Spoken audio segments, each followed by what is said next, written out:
Hello folks, been getting some emails, or not emails, but comments about the bud grafting. Here's a pear seedling. I don't know, it was, I think, Bartlett seed, and of course it has thorns when the seedlings.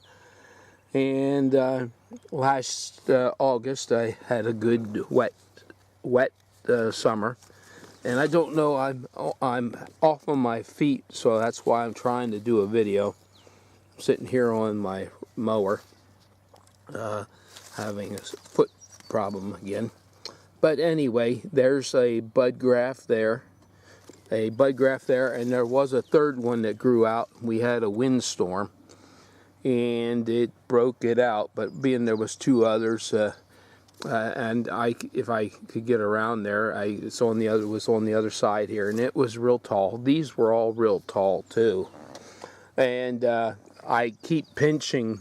If you look, pinching the top out so that the stem would get stronger where its union is, and you can see my grafting tape still there on the.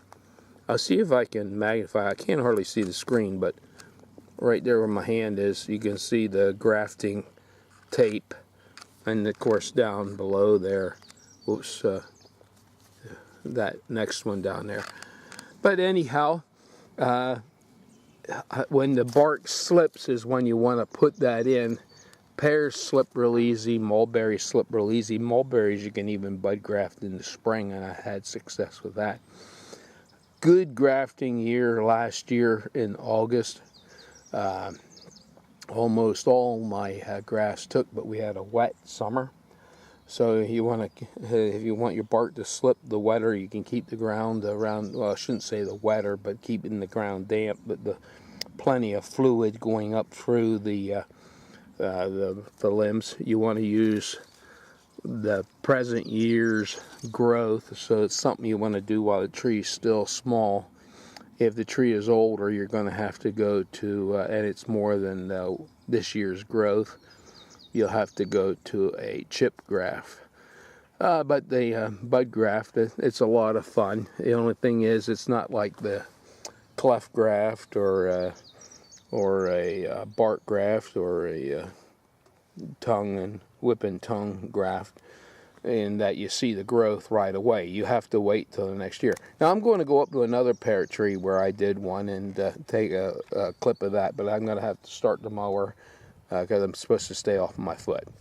Okay, too close to this tree, but to start the mower and reposition it, I'm going to have to just give you a kind of a pan type of a view. In the center there, you can see that this spring I did grafts on the limbs, the center stem, and on two of the limbs. This one did not take out here. That one, one of them took, and you can see it is really, really growing. I should cut the top out to keep it from busting out until it heals in better. But it seems like the pears do pretty good. I only had one breakout on them, and that was a severe storm on that bud graft on the top. Then over there on that limb, the two of them took. I'll have to, after it heals over, decide on one.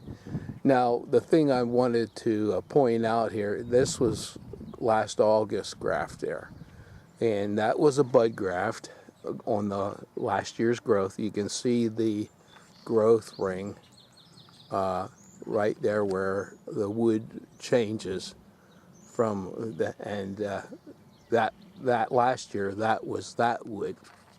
It had hardened off enough that I could I did it not on the very tip, but in the section where not far from where it had started last year's growth. And that bud took off. I mean, and that has been broken out now one time. And it needs to be broken again to make sure that it heals real good and gets some strength where the union is.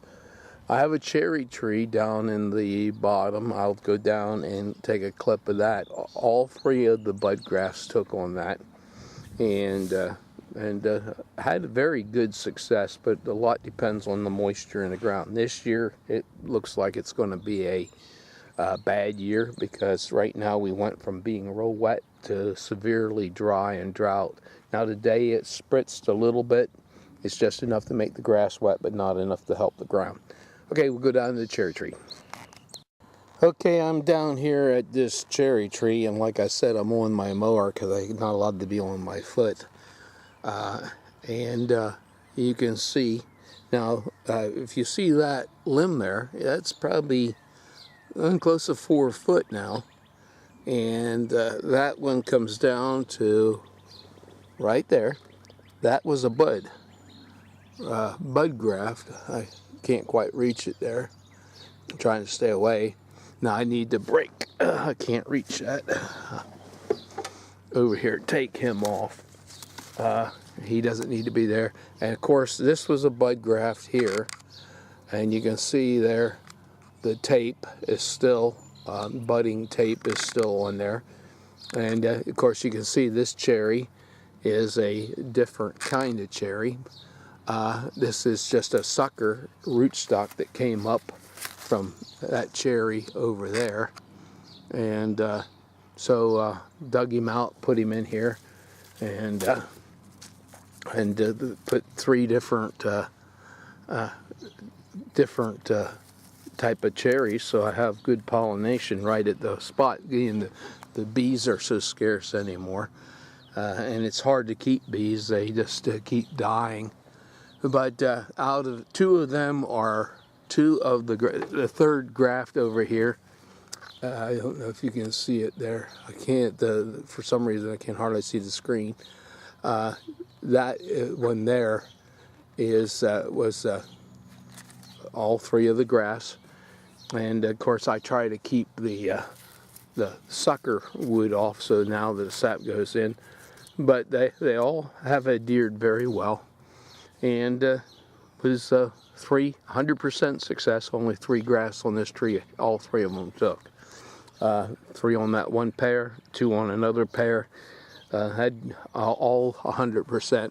The only one I didn't have, I have a cherry tree down in the bottom there that I put several on bark grass, and it was too late for not bark grafts, chip graft, because I couldn't reach the last year's growth, and this had last year's growth.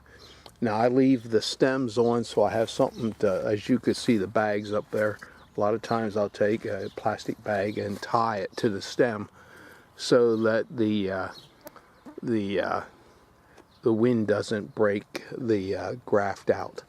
Well, this is a test too, because I'm trying to learn some new software. Google, unfortunately, wouldn't take Windows software anymore, and now Google, I was going to learn the Google Chrome editing software, and in 2017 they deleted that or discontinued it. So now I'm trying something else, and I'm very slow. I'm not a tech person. My mom was Amish, my dad was from the old order Mennonite people, and I grew up gardening, as you can see here, the garden, doing everything with a shovel and a rake. Of course, I moved up to a rototiller. I couldn't do it with one leg and without it. And at the present, if this other leg goes bad, I don't know how much gardening. I still have my fruit trees. So I love the land. I love growing. But electronics, tech, I could live without, other than to have to try to share with people simple knowledge of doing things without. Okay, thanks for watching. Lord bless.